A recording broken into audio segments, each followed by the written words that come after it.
বিৰতিৰ পিছত পুনৰ ভৰি আহিছোঁ আসাম টক্সৰ বিশেষ অনুষ্ঠান কণ্ঠৰ মাজত। আমি কৈ আছোঁ যে আজি আমি আছোঁ নগাঁও জিলাৰ কঁঠালগুৰি অঞ্চলৰ আৰু কঁঠালগুৰি অঞ্চলৰ আদিবাসী লোকসকলৰ সৈতে আমি উপস্থিত আছোঁ আৰু তেখেতসকলৰ যি ছাত্ৰ সংগঠন আছাৰ নেতৃবৰ্গ উপস্থিত আছে। আছাৰ কেন্দ্ৰীয় সমিতিৰ সভাপতি প্ৰদীপ নাথ ডাঙৰীয়া আমাৰ লগত উপস্থিত আছে।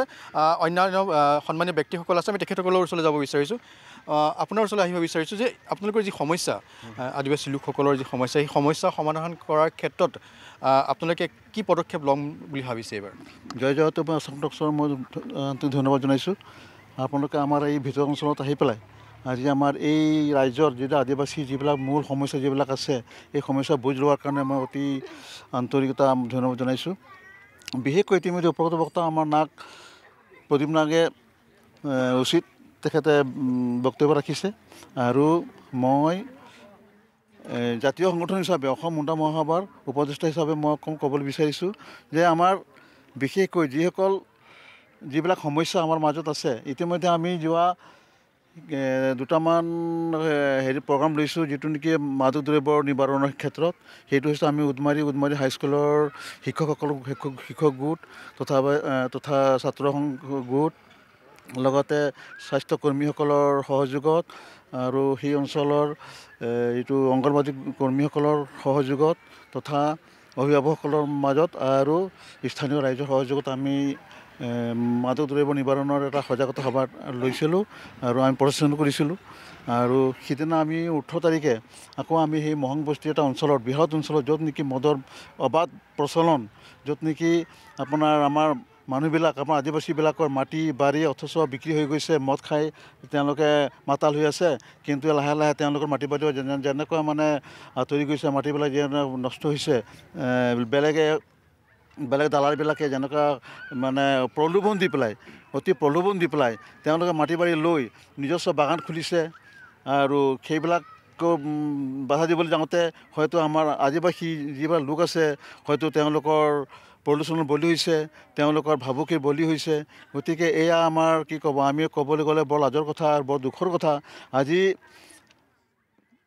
অসম ভাৰতবৰ্ষ স্বাধীন হোৱাৰ কিমান বছৰ পিছতো আজি আমি যে এই সমাজটোক আমি উন্নতিৰ পথলৈ বা আমি আগুৱাই নিবলৈ যিটো আমাৰ সুবিধা বা চৰকাৰে যিখিনি আমি সুবিধা দিব লাগে সেইখিনি আমাক সুবিধা নিদিয়াৰ কাৰণে আমি আজি এনেকুৱা এই মানে দুৰৱস্থা হৈছে।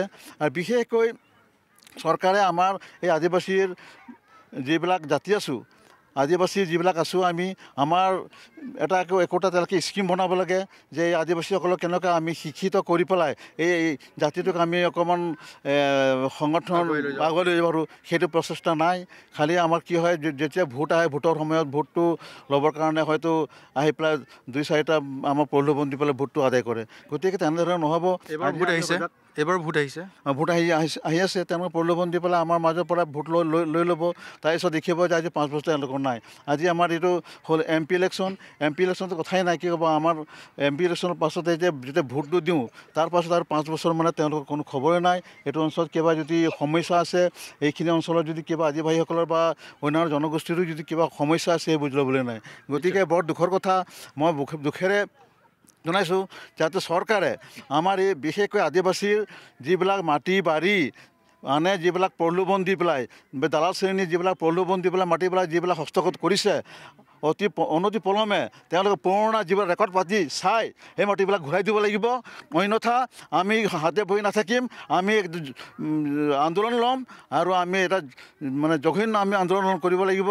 তেতিয়া আমি চৰকাৰে বুজাব আৰু ইয়াৰ কাৰণে চৰকাৰে দায়ী হ'ব। গতিকে মই আপোনাৰ ওচৰলৈ আহিব বিচাৰিছোঁ। আপোনাক স্বাগতম জনাইছোঁ আমাৰ আসাম টক্সৰ বিশেষ অনুষ্ঠান কণ্ঠৰ মাজলৈ। মোৰ প্ৰশ্নটো হৈছে যে আপোনালোকে আছাই বিভিন্ন দিশত সচেতন কৰিছে ৰাইজক, ৰাজনৈতিকভাৱে কিমান সচেতন কৰিব পাৰিছে? আমি সদৌ অসম আদিবাসী ছাত্ৰ সন্থাই আমি যেতিয়া 96ৰ পৰা আৰম্ভ কৰি আজিলৈকে ৰাজনৈতিকভাৱে আজি আমি ক'বলৈ যাওঁ যদি হয়তো ইমান দিন আমাৰ আদিবাসীসকলে কংগ্ৰেছৰ কবলত আছিল, একা বন্ধকী নিচিনা ইহঁতে ৰাখি দিছিল। কিন্তু আজি ইয়াৰ পাছতে আছাই এটা বহুত ডাঙৰ এটা পদক্ষেপ লৈছে যে অসমৰ আদিবাসীসকলক যদি উন্নতি কৰিব লাগিলে হ'লে আমি বিজেপিক সহায় কৰিব লাগে। এইটোৰ কাৰণতে আমি অপেনলি বিজেপিক সহায় কৰিছিলোঁ। কিন্তু আজি যেনেকুৱা ধৰণৰ আমি দেখিবলৈ পাইছোঁ, বিজেপি চৰকাৰে এই কংগ্ৰেছৰ দৰে ৰাম ঠগন দি আছে আমাক। আমি কি বিশ্বাস কৰিম বিজেপি চৰকাৰক? কেনেকৈ বিশ্বাস কৰিম য'ত আমাৰ আদিবাসী ডেভেলপমেণ্ট কাউন্সিল আছিল, য'ত আমাৰ আদিবাসীসকলৰ কালচাৰৰ নামত আজি আমি দেখিবলৈ পাওঁ চিৰিজ গাছৰ নাম লৈ কিনে আমাক জাতিটোক ডেভেলপ কৰিবৰ কাৰণে কালচাৰৰ কাৰণে ফাণ্ড দিয়ে। আজ আদিবাসীসকলৰ কি কালচাৰ নাই? ইহঁতৰ কি নাচ নাই? ঝুমুৰ উৰক যিবিলাক কুৰুক খেমটা এই কালচাৰবিলাক নাই নেকি? আজি বিজেপি চৰকাৰৰ যি আমাৰ আদিবাসীক ধ্বংস কৰাৰ যে ষড়যন্ত্ৰ, আজি আমি ষড়যন্ত্ৰ বুলি ভাবিম। আজি অসমত আমাৰ হয়তো চাহ বাগানৰ পৰা কামাখ্যা পাৰ্চাদ তাছা MP আছিল, যোৰহাটৰ নিচিনা জাগাৰ পৰা কামাখ্যা পাৰ্চাদ তাছাক খেদিলে।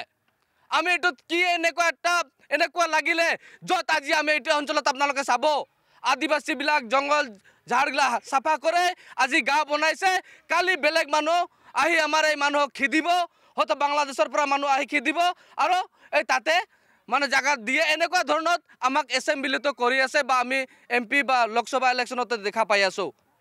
আজি আমি এইটোৱে ক'ব বিচাৰিছোঁ এই প্ৰাকৃতিক সৌন্দৰ্য ভৰা এই অঞ্চলটো আপোনালোকে এই পাহাৰটো চাই আছে, এই পাহাৰটোকো কাটি শেষ কৰি দি আছে, এই পাহাৰটোকো প্ৰটেকশ্যন কৰা মানুহ নাই।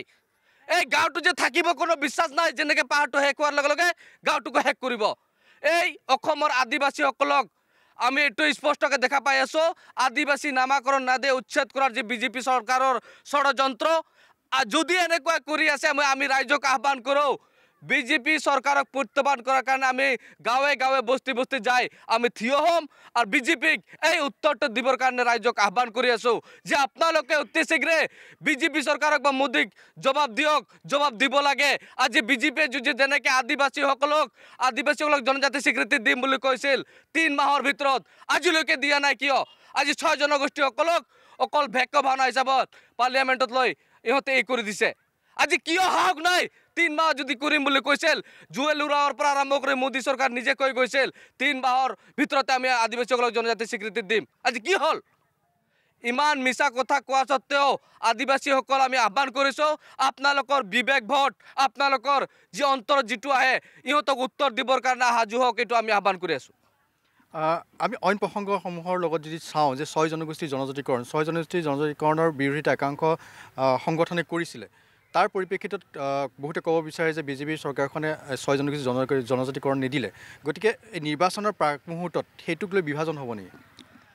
আমি 6 জনগোষ্ঠী জনজাতিকৰণ অন্য জনগোষ্ঠী ট্ৰাইবেল সংঘ বা অন্যান্য বিৰোধিতা কৰিছিল। আমি ইহঁতক আগতীয়াকৈ কৈছিলোঁ আমি ইহঁতৰ থালৰ ভাত খাব বিচৰা নাই, যিটো সংবিধানত আছে আমাক দিয়ক।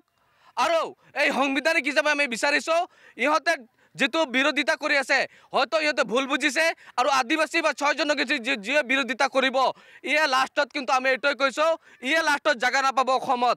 এনেকুৱা দিন এটা আহি আছে যদি আদিবাসী বা আমাৰ যি 6 জনগোষ্ঠীক যদি জনজাতিকৰণ দি দিয়ে অসমৰ চাৰিও সীমাত আমাৰ যি সীমা আছে এইটো প্ৰটেকশ্যন হ'ব, এইটো ৰক্ষণাবেক্ষণ হ'ব। অন্যথা অন্য বাংলাদেশৰ পৰা যে আমি ইমান মাত মাতি আছোঁ আপোনালোকে ধুবুৰীত যাওক। আজি আমাৰ খিলঞ্জীয়াৰ মানুহৰ স্থিতি নাই, কালি হয়তো আমি নগাঁৱলৈ বা আমাৰ গুৱাহাটীলৈ আহিব লগা হৈছে। এনেকুৱা পৰিস্থিতি আজি আমি এনেকুৱা পৰিস্থিতিত আছোঁ। আপোনালোকক আমি অনুৰোধ কৰোঁ যিমান ফৰেষ্ট মাটি আছে যিমান খাছ মাটি আছে অন্য মানুহে দখল কৰি আছে। এইটো আমাৰ ট্ৰাইবেল সংঘবিলাক কি কৰি আছে এইটো আমাক দেখা নাই নেকি? আজি আমাৰ এই যি ইহঁতে সংগঠনৰ ইলেকশ্যন অহাৰ টাইমত আমাক যিটো বিভাজন গেম খেলে চৰকাৰৰ লগত মিলি আমাক 6 জনগোষ্ঠীক জনজাতিকৰণ দিয়াৰ কাৰণে বা অন্যথা আমি পিছপৰা অঞ্চলত আমাক বহুতে লেকচাৰত কৈছে যে ইহঁতে ধনী মানুহ। চাওক আদিবাসীসকল কোনটো ধনী হয়, ক'ত ধনী আছে? আজি হয়তো আপোনালোকে আহিবৰ কাৰণে কিমান কষ্ট পাইছে এই অঞ্চলত। আজি এই অঞ্চলত থকা মানুহৰ কি দুৰৱস্থা। আৰু আমাৰ আদিবাসীসকলে আজিও যাব এই ফাগুৱা চিকাৰ খুলিব গৈছিল, হৰিণ টৰিণ মাৰি বা আমাৰ যিবিলাক জংঘলত পাই এইবিলাক মাৰি কিনে আনি আমি খাইছোঁ। হয়তো আজিও ইন্দুৰ খায়, আজিও আমাৰ মানুহ মাছ ধৰি খায়। আমাক হয়তো যি চিকাৰ কৰি আনি যি বস্তুবিলাক খায় আজি ট্ৰাইবেল কেৰেক্টাৰ আমাৰ আছে। হয়তো যিয়ে কৈ আছে হয়তো ইয়ে আজি একদিনো ইন্দুৰ খান্দিব যোৱা নাই। ধন্যবাদ। মই আপোনাৰ ওচৰলৈ আহিছোঁ। দেখিবলৈ পোৱা গৈছে যে এই যি জনজাতিকৰণৰ বিষয়টোৰ সমান্তৰালকৈ দেখিবলৈ পোৱা গৈছে যে চুলাই মদৰ প্ৰচলন এতিয়াও চলি আছে। আমি গোলাঘাটৰ ইমান ডাঙৰ ঘটনা হোৱাৰ পিছত, ইমান ট্ৰেজিক ঘটনা হোৱাৰ পাছতো কিন্তু চুলাই মদ বন্ধ হোৱা নাই। নিৰ্বাচন আহিছে, গতিকে নিৰ্বাচনৰ সময়ত কোনোৱে যাতে ইয়াত চুলাই মদ দি পেলাই ভোট ল'ব নোৱাৰে তাৰ কাৰণে আপোনালোকে কেনেধৰণৰ পদক্ষেপ ল'ব? হয়, চুলাই মদৰ যি প্ৰচলন ইয়াত চলি আছে, বিশেষকৈ আমি পঢ়া শুনাৰ লগত জড়িত হৈ বহুত চুলাই মদৰ উচ্ছেদ কৰিছোঁ আৰু বিলাতী তেনেকুৱা গুড়।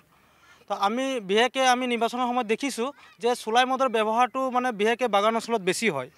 আমি যোৱাবাৰ কেশৱ মহন্ত যেনেধৰণে ইয়াত চুলাই মদৰ প্ৰচলন কৰি আছিলে, তেখেতসকলক আমি ৱাৰ্ণিং দিছিলোঁ যে বাগান অঞ্চলত বা বস্তি অঞ্চলত কোনো ধৰণৰ তেনেকুৱা চুলাই মদ বিক্ৰী কৰি তেনেধৰণে ভোট সংগ্ৰহ কৰিব নালাগে।